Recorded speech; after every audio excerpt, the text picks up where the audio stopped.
네, 안녕하세요. 철영입니다. 네, 오늘은 동기부여라는 것에 대해서 좀 얘기를 해보려고 하는데요. 뭐 요즘 대형 서점이나 아니면 지금 여러분이 보고 계시는 유튜브를 보더라도 동기부여에 관련된 컨텐츠가 정말로 많이 있습니다. 그만큼이나 이 사람들이 강한 동기부여에 목말라 있다는 뜻인데요. 오늘은 그 얘기를 잠깐 해보려고 합니다.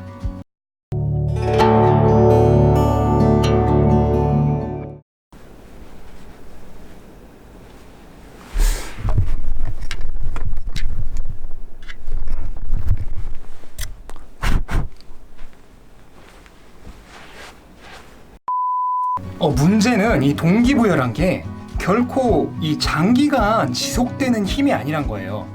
오늘은 정말 기분 좋고 막 하려는 의욕이 샘솟고 정말 의욕이 막 끊임없이 솟구쳐 나오는 그런 때도 있지만 바로 다음날 갑자기 기분이 확 다운되고 정말 아무것도 하기 싫고 사람 마음이 그렇게 손바닥 뒤집듯이 하루아침에 휙휙 바뀌거든요. 그렇기 때문에 이 동기만을 믿고 무언가를 하기에는 내가 그 목표를 달성할 때까지 계속해서 그 의욕이 생기질 않습니다.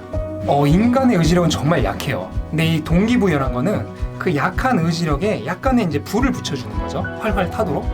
그런데 이 불이 강한 불이 아니에요. 정말 바람 앞에 등불처럼 위태위태한 그런 약한 불입니다. 그렇기 때문에 정말 한순간에 뭐 감정 기복이나 아니면 상황의 변화 이런 별거 아닌 요소들로도 정말 순식간에 그 동기가 와르르 무너질 수가 있어요. 작심삼일이란 말이 왜 있을까요? 인간의 의지력이 3일조차 가기 힘들 정도로 그렇게 약하기 때문입니다. 새해 보세요. 금연 열풍 매해 불죠. 다이어트 열풍 올해도 못 풀었죠. 이런 다짐들 새해만 되면 하지만은 어떤가요? 대부분은 그렇게 오래 못 가요. 아마 여러분도 그렇고 저도 그렇고 이미 많이 경험했을 텐데 1월 1일부터 하기로 해놓고 결국 얼마 못 가서 끝나서 구정부터 다시 시작하자. 구정부터가 진짜 새해다. 이런 식으로 몇 번이나 실패하셨던 경험들 여러분도 그렇고 저도 그렇고 다 있습니다. 문제는 그게 여러분이나 제가 뭐가 문제가 있어서 그런 게 아니에요. 원래 인간의 의지력이란 게 그렇게 약한 겁니다. 물론 동기나 의지가 아예 없다면 어떤 일도 시작을 할 수가 없겠죠. 그렇기 때문에 처음에 이런 동기부여 같은 거를 이렇게 로켓을 빵 하고 띄워주는 로켓 연료 같은 그런 재료로서 사용하는 거는 좋아요. 로켓은 처음에 로켓 연료의 추진력을 받아가지고 엄청나게 빠른 속도로 이렇게 올라가지만 어느 정도 궤도에 오르고 난 이후부터는 스스로 그 로켓 연료를 버려버리죠. 그거랑 마찬가지예요. 처음에는 우리도 이 동기부여라는 걸 이용해서 추진력을 받아서 어떤 일을 시작할 수 있지만 어느 정도 궤도에 오르고 나면은 이제 그 로켓 연료를 버려야 돼요. 그럼 그 궤도가 뭐냐? 바로 습관입니다. 동기부여란 추진력을 이용해서 습관이란 궤도에 올리고 나면 그 다음부터는 더 이상 동기부여가 필요치가 않아요. 왜 그러냐면 이 동기와 성과 간의 관계를 잠깐 살펴보자면 처음에 아주 미비한 실행이 있겠죠. 작은 실행. 그러면은 작은 결과물이 나오죠. 그러면 그 결과물로 인해 작은 보상을 받습니다. 그러면 작은 동기가 다시 생겨요. 그럼 그 동기를 위해서 조금 더 큰 실행을 합니다. 그럼 조금 더 좋은 결과물이 생겨요. 그럼 조금 더 좋은 보상을 받겠죠. 그럼 조금 더 큰 동기부여가 생깁니다. 이게 이제 동기부여와 성과의 선순환인데요. 그러면 이런 선순환이 지속되면 처음에 동기부여 받은 걸 이용해서 계속해서 자체적으로 동기부여가 생성되니까 끊임없이 지속할 수 있지 않냐라고 생각을 할 수 있는데 그렇게 생각하다가 여러분들이나 저나 여지껏 수백 번을 실패를 했죠. 이유가 뭘까요? 네, 사람의 감정은 금방 익숙해지고 실증난다는 특징이 있습니다. 즉, 처음에는 작은 성과만으로도 꽤 괜찮은 동기를 부여받을 수가 있는데 이게 지속되고 반복되다 보면 어느 순간 점점 힘이 떨어져요. 나중에는 처음보다 훨씬 좋은 보상을 받더라도 동기는 훨씬 그거에 못 미친 동기밖에 생성이 되지 않아요. 즉, 이 결과물에 점점 익숙해지니까 점점 재미가 없어지고 동기가 안 생기는 거예요.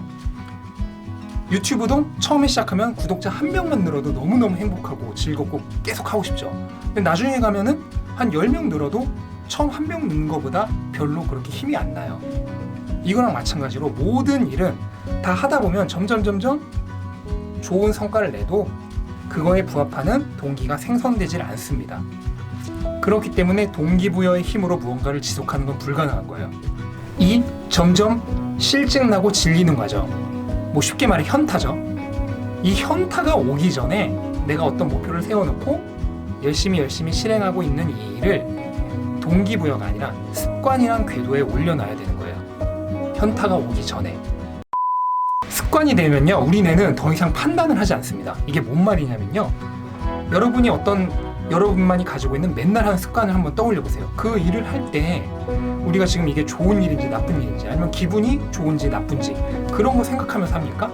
가장 대표적인 걸로 이빨 닦는 걸 생각을 할 때, 우리가 이빨을 닦을 때 그냥 습관적으로 닦지, 이빨을 닦으면서 오늘 좀 기분이 좋고 의욕이 생기니까 이빨을 더 열심히 닦아야지, 오늘 좀 기운 안 나고 의욕 안 생기니까 이빨 대충 닦아야지, 이런 경우 없잖아요. 밥을 먹었으면은 이빨 닦는 습관이 제대로 들어있는 분이시라면 그런 의욕이 있는 날이가 없는 건 상관없이 거의 똑같이 닦습니다. 이처럼 습관이 된 거는 우리가 굳이 기분이 좋던 나쁘던 그런 거 상관하지 않고 그냥 기계적으로 하게 돼요. 기계적으로. 즉 그 일을 할 때 기분이 좋은 것도 나쁜 것도 상관이 없고, 의욕이 있는 날도 없는 날도 상관이 없게 돼버리는 거예요. 내가 이 목표를 세웠을 때 그에 합당하는 노력이 이만큼 있는데, 그걸 습관으로 만들면은 더 이상 동기부여에 의존하지 않아도 그냥 습관적으로 매일 하게 되는 거예요. 언제까지? 목표를 달성할 때까지. 그렇기 때문에 습관을 만드는 게 정말 중요합니다.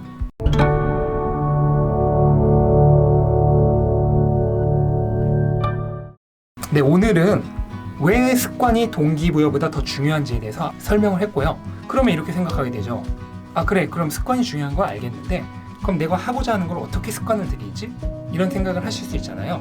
그래서 다음 영상에서는 내가 하고자 하는 어떤 일을 어떻게 습관을 들이는지 거기에 대해서 얘기를 해보려고 하니까요. 구독, 좋아요 부탁드리고 다음 영상도 기대해주세요.